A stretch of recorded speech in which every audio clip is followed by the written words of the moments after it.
watching and or listening to the NCMU podcast, where we are dedicated to raising up the next generation of nerd culture missionaries, and we are proud members of the Love Thy Nerd podcast network. My name is Bubba Stalkup. I'm the CEO, president, and founder here at Love Thy Nerd, which is a ministry dedicated to loving and serving our nerdy neighbors. And today I'm joined by Jaclyn, my good friend, Jaclyn S Parrish. She's the director of marketing at South Western Seminary in Fort Worth, Texas. She's also written for things like the Gospel Coalition, Christianity Today, the prestigious lovethynerd.com. And most recently, and probably more importantly, she wrote a paper that was published in the DBU Leadership Journal titled "The Job's a Game, How Game Design Builds Better Teams." More on that, I promise, in a moment. We're going to get to that in just a second. In addition to that, she has also done a lot of things for us at Love Thy Nerd. She's spoken at LTNCon in 2021, crushed it absolutely so hard that we asked her back to be the sole keynote speaker in 2022. That went so well that we invited her back to be the keynote speaker at the very first ever Nerd Culture Ministry Summit. That's going to be right this year in 2023. If you're listening before November 8th, you can still register to be a part of that. That's ncmssummit.com. Jaclyn, what's up, lady? Hey, how y'all doing? We all are doing just fine. I can speak on behalf of all of our wonderful listeners. Hey, this is not our first podcast together. No, we did one on horror round about spooky season last year.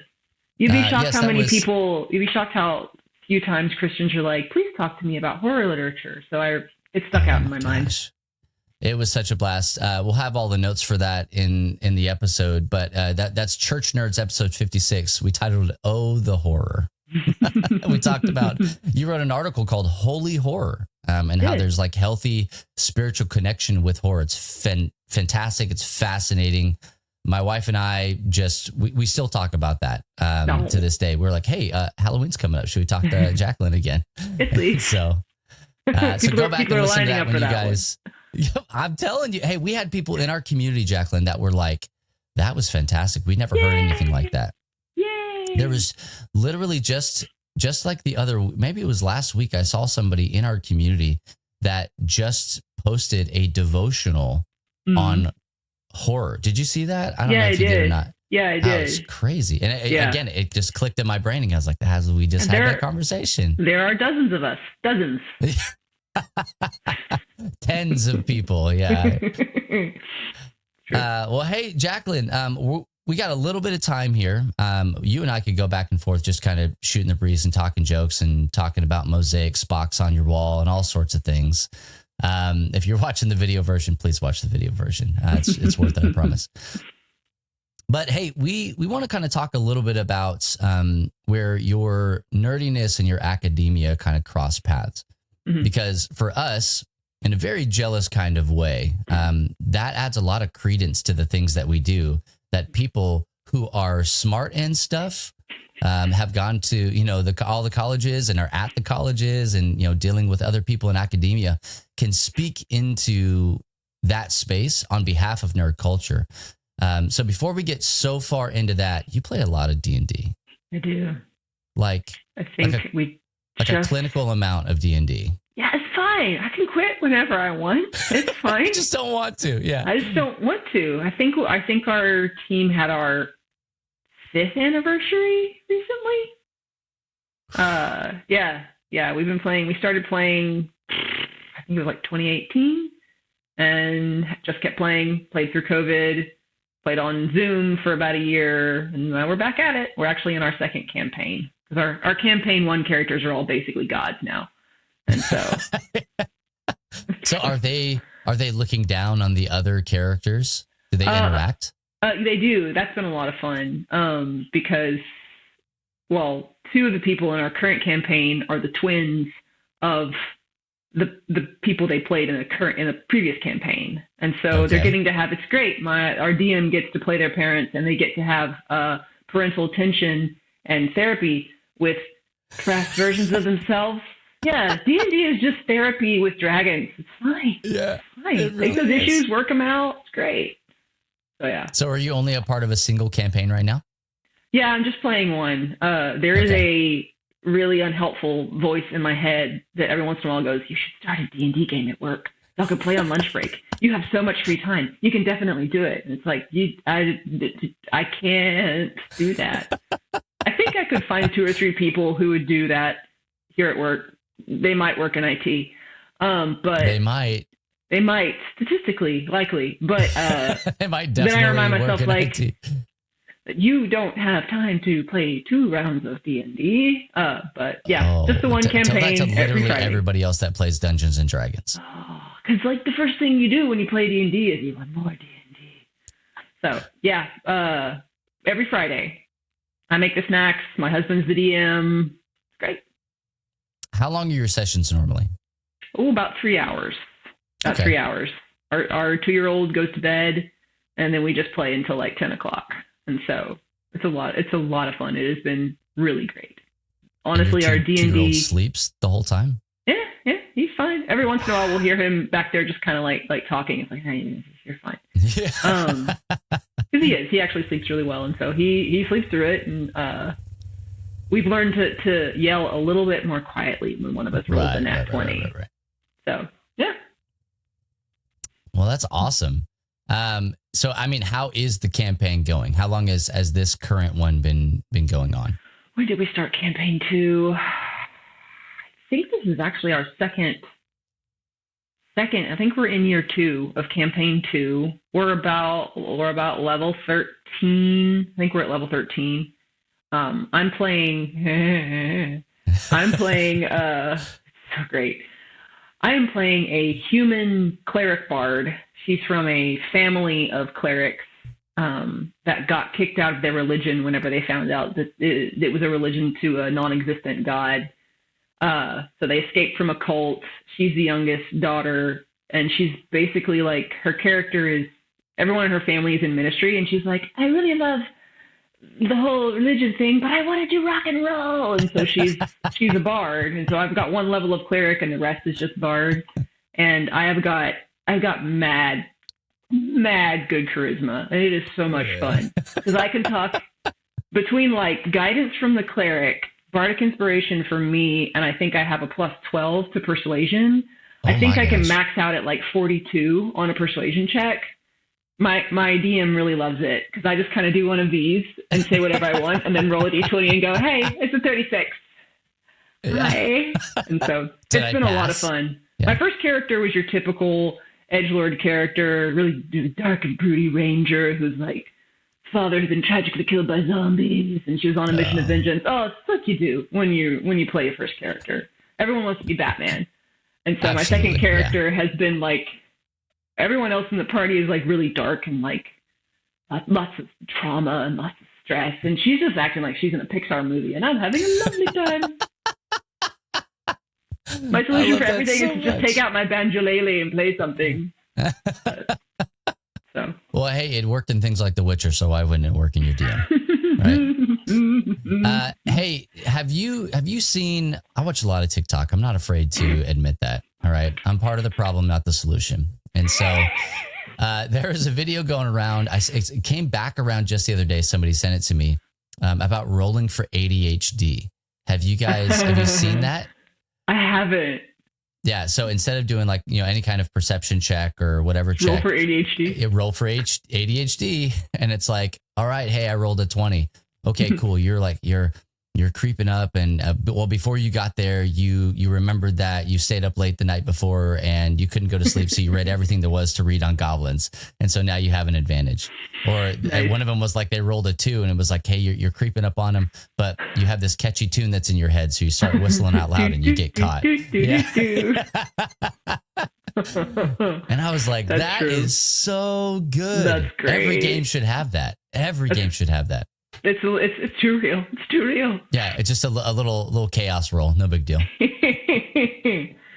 Well, hey, when you're not playing D&D, for the 16 minutes a day that you're not playing D&D, we had mentioned earlier that you do a lot of writing.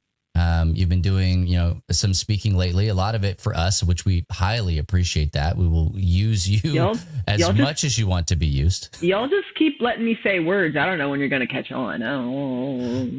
Probably never, actually. Yeah, never 100 hours from now. You recently even just did a Bible thump for us, which pretty excited about that too. And so all that's going to be in the show notes on the podcast page. Go to lovethynerd.com and find it.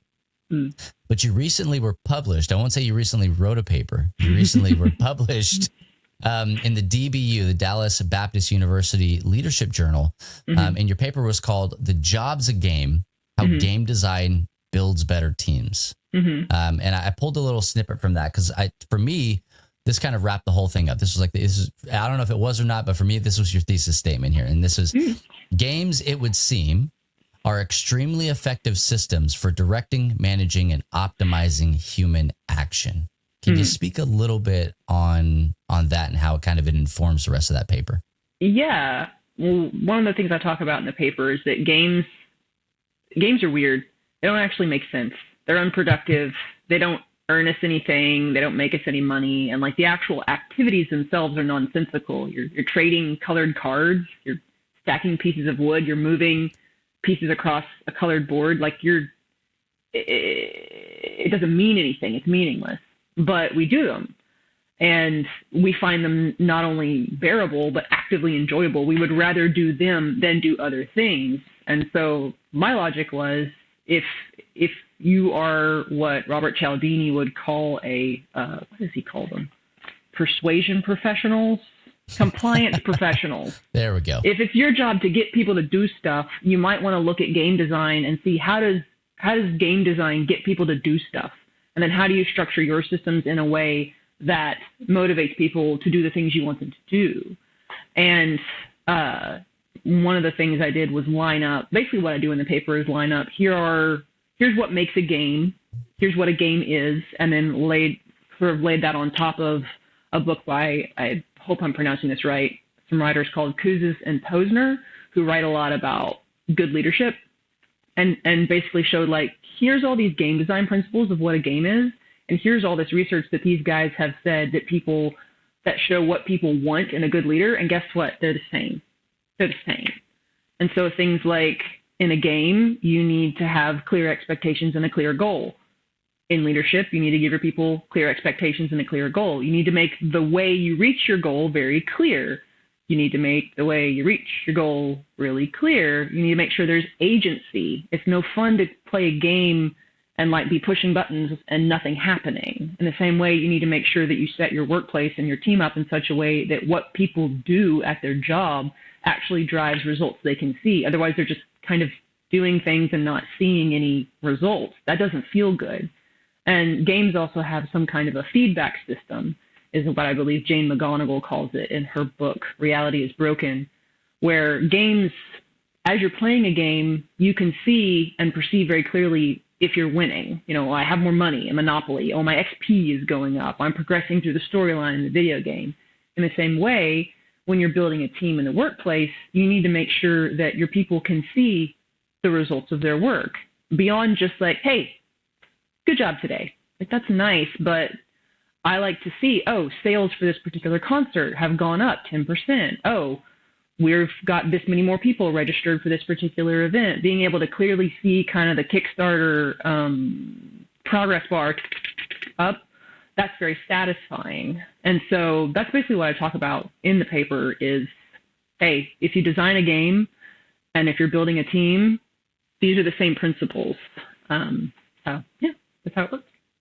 I've seen before that there are certain businesses and industries that will use D&D like one shots or, small campaigns, as it were, to vet people and to see kind of what their leadership qualities actually are. And so seeing that, the premise of that paper, I was like, that's not just concept like that. There are places out there that actually do that.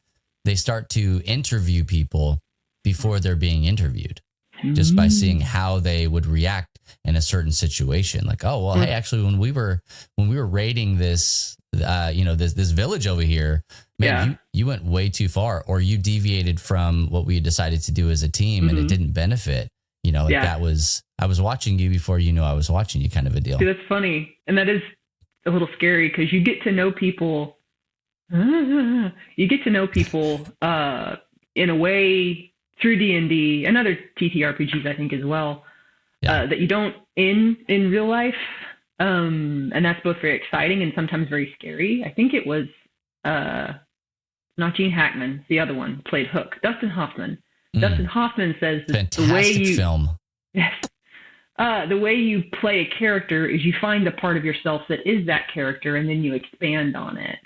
And D&D is very similar. It's you find a part of yourself, and you play the reverse of it, or you make this tiny facet of your personality your whole personality.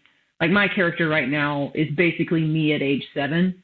Before I got all dark and jaded, but in that way, when you play D&D with people, there are moments where either you yourself or other people kind of go, "Oh, I didn't know that was in there." So it's interesting. It can be both exciting and a little bit scary. So as you're going through, and you said your husband DMs, but you have, with your very high charisma role, you have, like most players do, you have agency, as you were talking about it, in the game. How have you found that maybe some of your faith aspects, I won't say all of them, but some of your faith aspects maybe kind of guide the way that even a fictional character in a game would or would not react to a situation?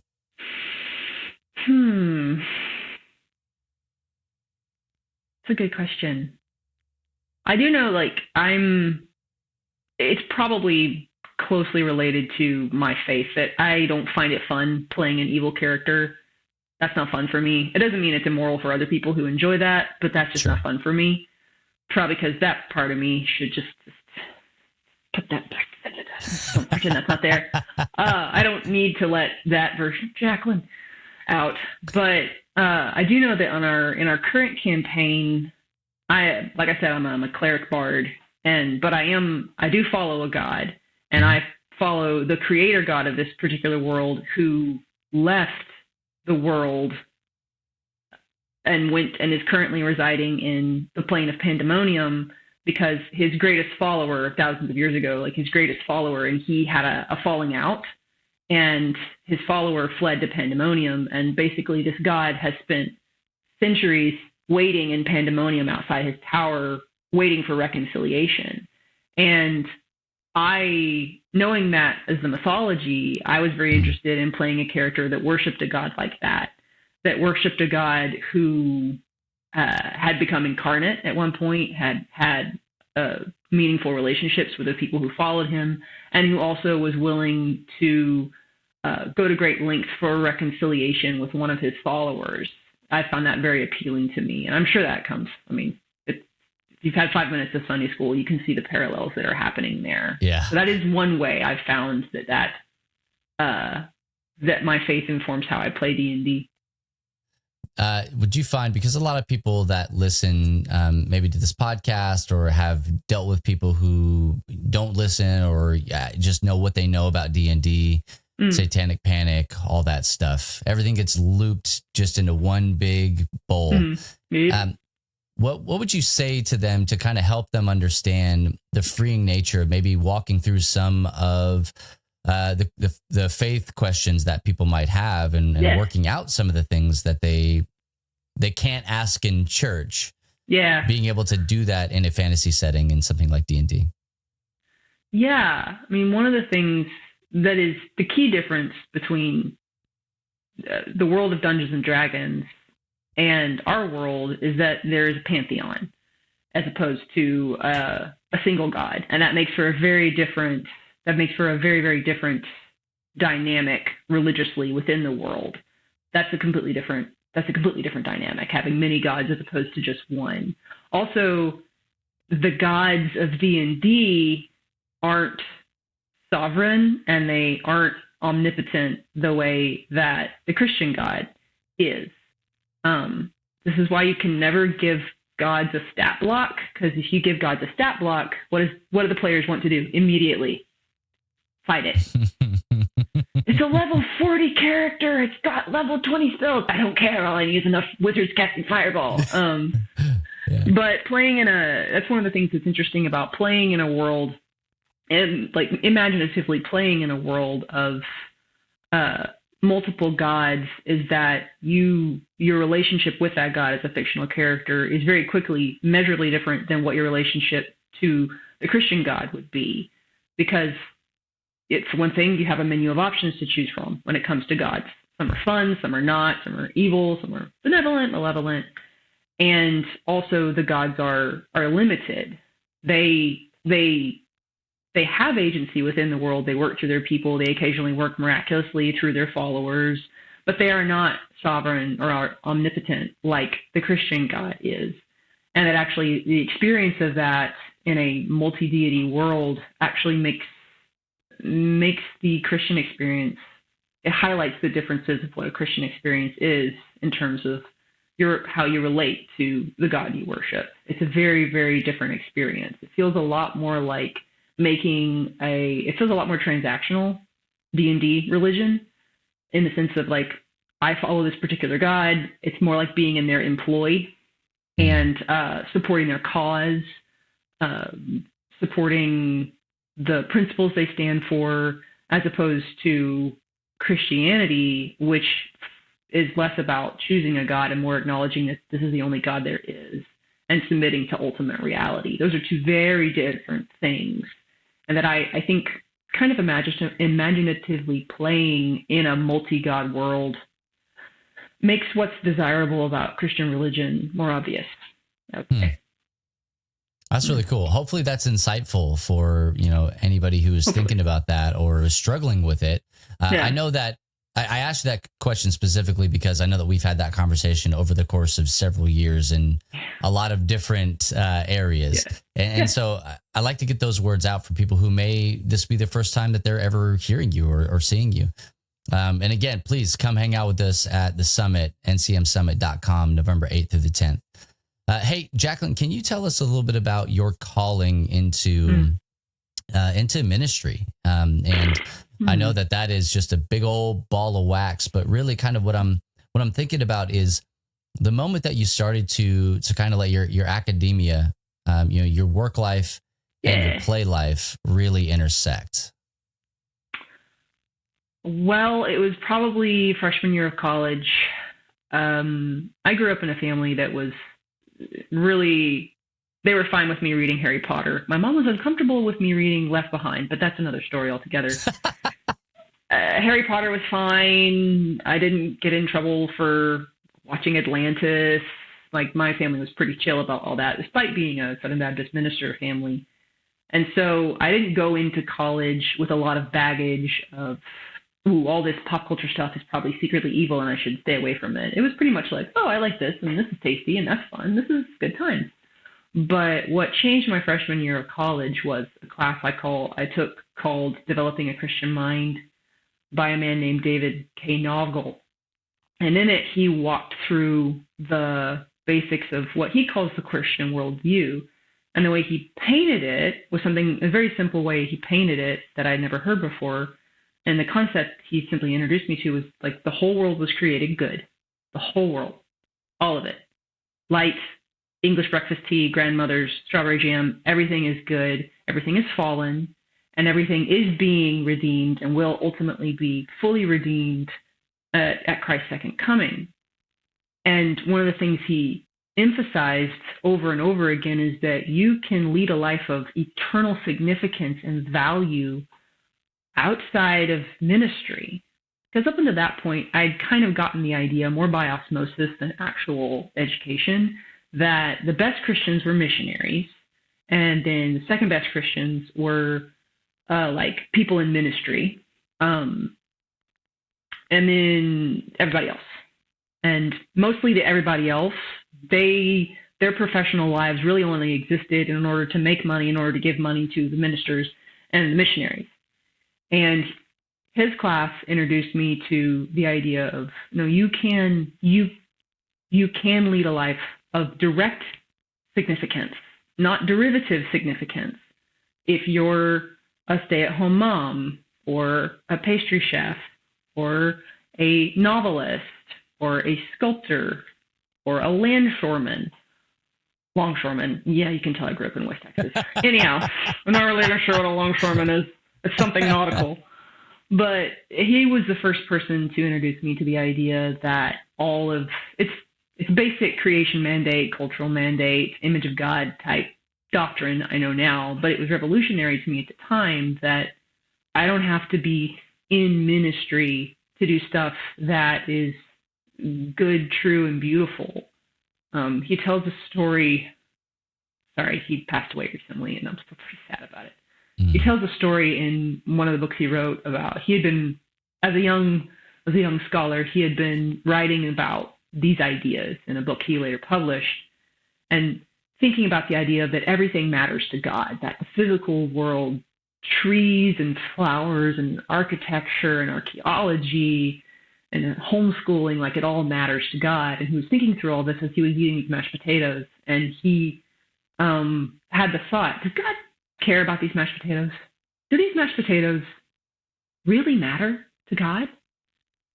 And to which he replied a resounding, yes, the mashed potatoes matter. They have eternal significance. They have eternal value. And that was new to me.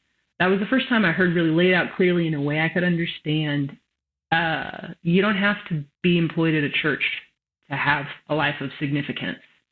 And so that set me on a journey in college of kind of the way he always put it was, you've probably grown up your whole life in the fishbowl of Christianity. And he wanted us to get out of the fishbowl and into the ocean and see that the world is so much bigger and brighter and more beautiful and exciting and dangerous than we had thought. And that's really what college was for me at Dallas Baptist University, was kind of playing in this really exciting sandbox that like taking all the things I loved and pursuing them with the confidence that this matters to God. D&D matters to God. Board games matter to God. That was new to me. And so that's really how I ended up in this place, because someone introduced me to the idea that this stuff actually has eternal significance. And that's what I've been running with ever since. That's fantastic. I've been kind of taking on, some of the verbiage when I'm talking to people and helping them understand about nerd culture. I'll say something very similar. I tell them a lot that, hey, what you love matters because it matters to you and you matter to God. Yeah. And it matters to God, maybe even via the transitive property, and that's okay. But still, it matters to God, period, end of story. Yeah. Eternal significance, and value, that's the way to think about it. And I wish everybody thought about it that way. Not just nerd culture stuff, but whatever the thing that you like to knit, that matters to God. You like to, fish, that matters to God. Mm-hmm. If you can't look at the world through a Colossians 3:17, whatever you do, whether in word or in deed, kind of a mindset and a viewpoint, then what are you doing? You're still in that fishbowl. I love that analogy. I'm still, it's mine now. Yep, cheers, David K. Noggle. If you can't, well, Bubba Stalkup is what it's going to say. And so if that's like Michael Scott, Wayne Gretzky, but I really, really love that. And so as we look at that, and that helps to inform kind of the relationship that you and I have formed, and, Love Thy Nerd and stuff like that. Like, we've invited you several times to come and speak for us, and not just for us, but to us, like on behalf of us, like, hey, whatever Jaclyn says, we agree with that. Yeah. Bear that weight. So with that being in mind, you're going to be there at the Nerd Culture Ministry Summit in November. Mm-hmm. And, you're one of our keynote speakers. And so can you speak a little bit on what that topic is, and kind of what people can expect? Yeah, I'm going to be talking about something I call a theology of fun. In the course of really my relationship with Love Thy Nerd, I've been thinking a lot about the concept of fun. What does it mean to have fun? Does God care about the fun you have? So I'm a very productive-minded person. I identify a lot with the character of Hamilton, of him just writing himself like very nearly to death, desperate to leave his mark on the world and desperate to, like, have we done enough? When it's over, have I done enough? Like, that's in the back of my head all the time. You got to do more, you got to do more. You got to prove, you got to make sure that God has a good ROI. And so I'm interested in the idea of a theology of fun. Like, does God want me to have fun? What does it mean to have fun? What is our theology of fun? Does fun matter? And so I'm going to be talking about how fun works psychologically, based largely on the research of a guy named Mihaly Csikszentmihalyi. And then I'm also going to be talking about how what he found in his psychological studies is reflected in what we see in the first 2 chapters of Genesis in the doctrine of the image of God, and how that plays out in all their relationships. And I make the argument that God made us for fun, that God made us to enjoy the world he gave us. He made us to enjoy making wonderful things and giving to others. He made us to enjoy receiving good gifts from others. He also made us for fun in the sense that God didn't need us, doesn't need us. We're extra. It's like the universe is unnecessary. God made us because he wanted us. We don't provide God anything he doesn't already have, to which I say, well, then God made you for fun. He made you because he likes you. He made you to enjoy you. Like the Westminster Shorter Catechism says, we are created to glorify God and enjoy him forever. God made you for fun. God doesn't need you. He wants you. And so that's the argument I'm going to be making, and then drawing some applications for, okay, if that's what fun means to God, what is a doctrine of fun? How does that doctrine of fun, theology of fun, inform what we call nerd culture ministry? Yeah. That's fun. That's fascinating. Drew Dixon, one of our founders, he would talk about something very similar to that often, that you can't sacrifice fun. You need it. It is, he might have talked about it as like rest. He wrote a really great article for us, about Breath of the Wild, and like finding rest in that, overwhelming nature. And it's like, well, that's just kind of how the world is. So like, if you can't find it there, you can't find it anywhere. And so, but this idea that you're talking about, that like, hey, we're like, God, we don't sustain God, God sustains us, right? Like he doesn't need people. And that's really hard for like super selfish, especially Westerners, right? Like, well, of course he needs us. Like, what's he going to do if we don't worship him? So the same thing he was doing before we existed, like exactly. And then you start talking about time, and is it circular or linear? And that's like a whole nother wibbly wobbly, timey wimey stuff. Yeah, it's like a big ball of wibbly wobbly, timey wimey. I've been saying to myself, and I think I've said it out loud to a couple of people, it's about time to go back all the way through. And I mean all the way through Doctor Who. Ooh, like all the way back to Heart? All the way. Whoa. All the way. So that's the kind of itch that I have. Is the Doctor Who itch. Now, if I started, say like 10th Doctor or something like that, that would be fine. It'd be okay. I don't know, man. Don't skip Eccleston. Eccleston's underrated because he had a lower budget, but I love Eccleston. We've got a little bit of time. We'll talk about it. I remember the very first time that I watched Doctor Who, and it was Eccleston. It was his season, because that was which episode? Which episode was first it? Mannequins, the first one. Pizza. Hated it. Oh my gosh, I hated it so bad. And I don't use the word hate very often. I usually say, hey, it's not for me. I was like, no, Plastic that was a terrible episode. Oh. But it wasn't until I had somebody go, hey, listen, you're a newbie. All right, you're a noob here. Let me give you the watch order. You start with Blink, and you work your way forward. And then when you finish that season, you go back and you watch Eccleston, and you'll appreciate it a lot more. And you know what? They were absolutely right. And I love it. I love it now. I'm like, oh, that was one of the most Doctor Who episodes that has ever Doctor Who'd. So Doctor Who'd, all the mannequins walking around. It was so good. But if that's your starting point, that's a lot. It's a lot. I started actually, I think the first episode I watched all the way through was The Unicorn and the Wasp. And at that point, wow. Yeah. It was just on. I was over at a friend's house and it was on. And I had seen enough. I had seen so much Hercule Poirot, and I'd read lots of Miss Marple and Agatha Christie. And so I was watching it and going, I was recognizing what they were spoofing. And I had no idea. I was like, this is a giant wasp as the alien. All right, this is fun. And so it gave me I had enough resonance to realize, okay, this thing in particular is doing something funny with Agatha Christie. And then later on I went back and was like, so what's the story with this doctor guy? Yeah. And ended up watching the secondary whole character flying around in the phone booth. The phone booth. I don't know. Yeah. So I'm very excited that I'm so excited that Russell T Davies is coming back. I was going to make a joke. Do you have a favorite doctor? I think I'm not going to say best or worst. I'm just say favorite. See, I think Tennant's my favorite, but actually, like, I really love Donna. Donna's my favorite companion. Okay. I do not prefer Amy Pond. Do not prefer That's her. okay. I think she is selfish and does not value either Rory or the doctor. Anyhow, I don't like her. But I love Donna. I love the idea of a character who no one thought was important. She's a temp from Chiswick. She doesn't matter. Gosh. She's not even young and pretty, and that she becomes the most important woman in the universe. I mean, and she is. Yeah.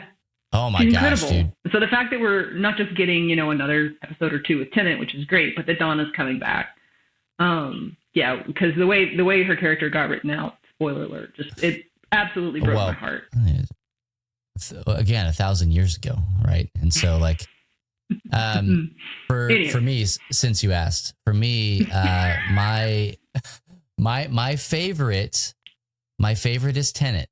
All right, that is my favorite. He's my A1 since day one. I mean, the very first time I actually saw Tenet and really got involved with him as an actor was oddly enough was when he played Purple Man. Yeah, and Jessica Jones. That was the first time I'd ever got in, like, heard of him or like really got into it. And then I think I went from that to Broadchurch. Weird jump. Broadchurch.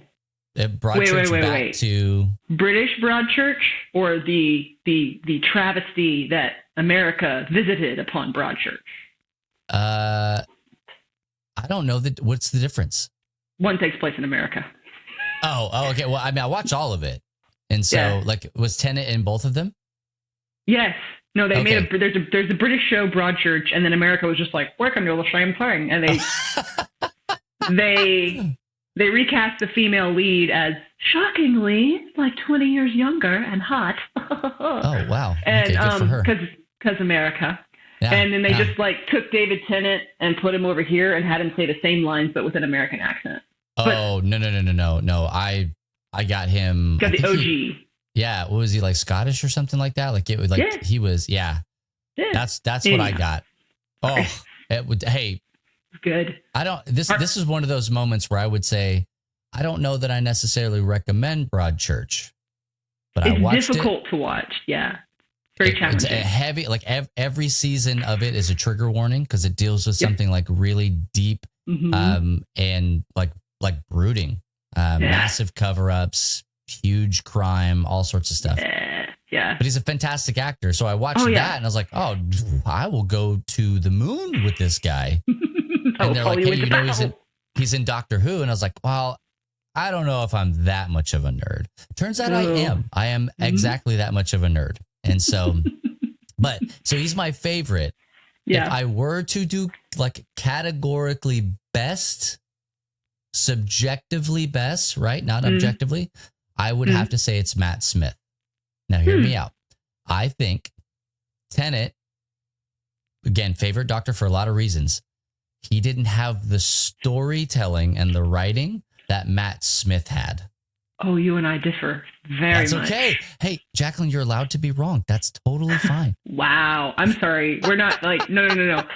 Stephen Moffat is not a better writer than our Lord and Savior, not our Lord and Savior, than His Majesty Russell T Davies.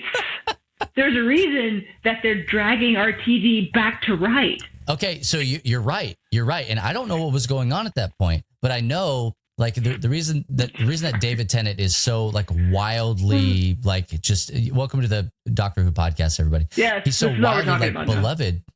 Like, everybody knew that when Matt Smith was brought in. There was an entire episode. Do you remember that? Where they're like, hey, we're going to call the old doctor.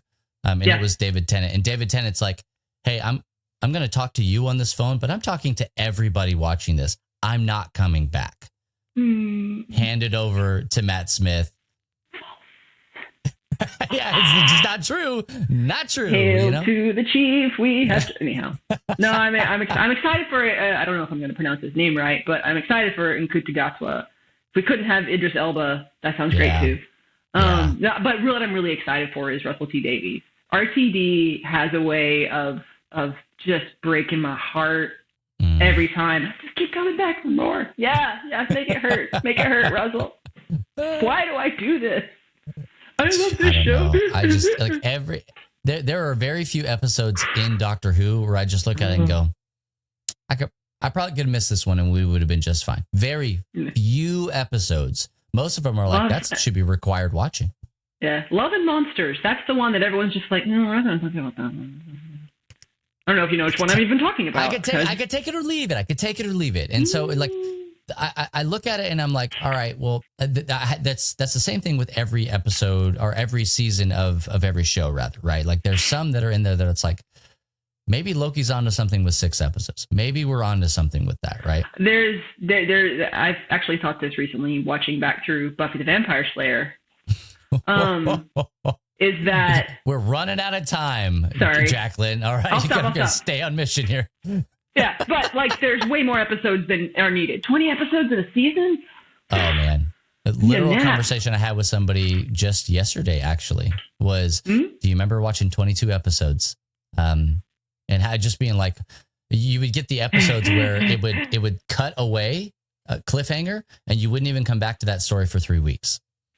And it's like, how do we live like that? I don't know that we did. I don't know that we did. So now we have stuff like Ahsoka, where you're left on a big cliffhanger, and guess what? You come right back, boom, we're finishing the story. And so I really appreciate the modern storytelling that we have. Hey, speaking of modern storytelling, this is a good segue here. Man. We'd like to ask this of all of our people that we interview here on the podcast.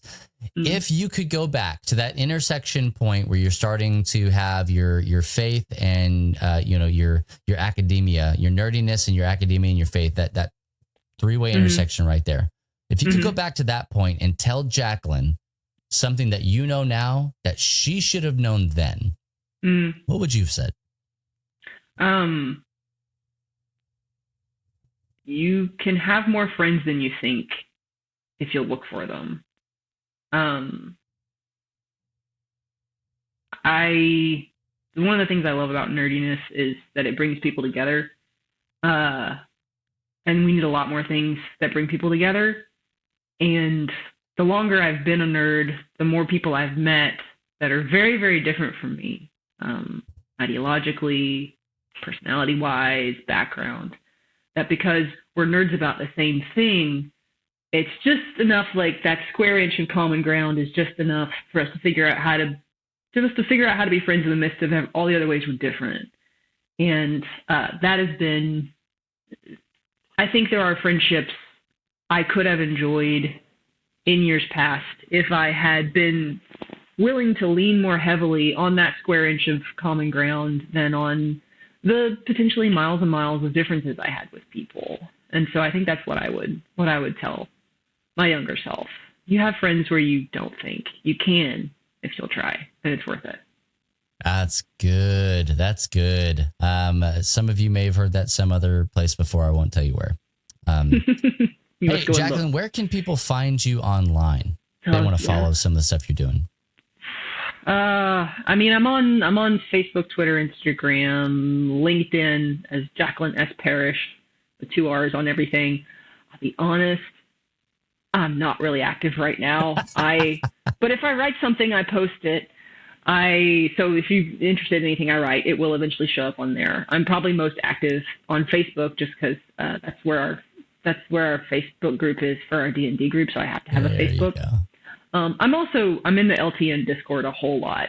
Quite a bit, I basically have exchanged traditional social media for just hanging out in the LTN Discord because it's way less toxic.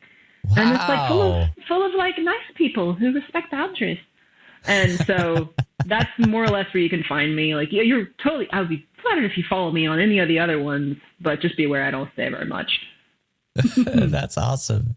Yeah. Hey, you can also find Jaclyn at the Nerd Culture Ministry Summit. So be sure to head on over to ncmsummit.com to register for that first ever Nerd Culture Ministry Summit, November the 8th through the 10th in Marble Falls, Texas. And you can hear more about Jaclyn and all of our other great speakers if you go over there and follow us there. You can also meet Christian content creators, nerd culture missionaries, and early adopters in this space to find ways to better identify and activate the nerds that sit right next to you on Sunday mornings. It's going to be a great time, and we'd love to have you. So go ahead and head over again to ncmsummit.com. Each organization that registers, at least one person gets a +1 so that you can cast the vision together rather than alone when you head back home. Once again, ncmsummit.com, November the 8th through the 10th in Marble Falls, Texas. Hey, Jaclyn, thanks again for joining us today. And thank you, listener. Be sure to come back next time for another episode of the Nerd Culture Ministry Underground podcast.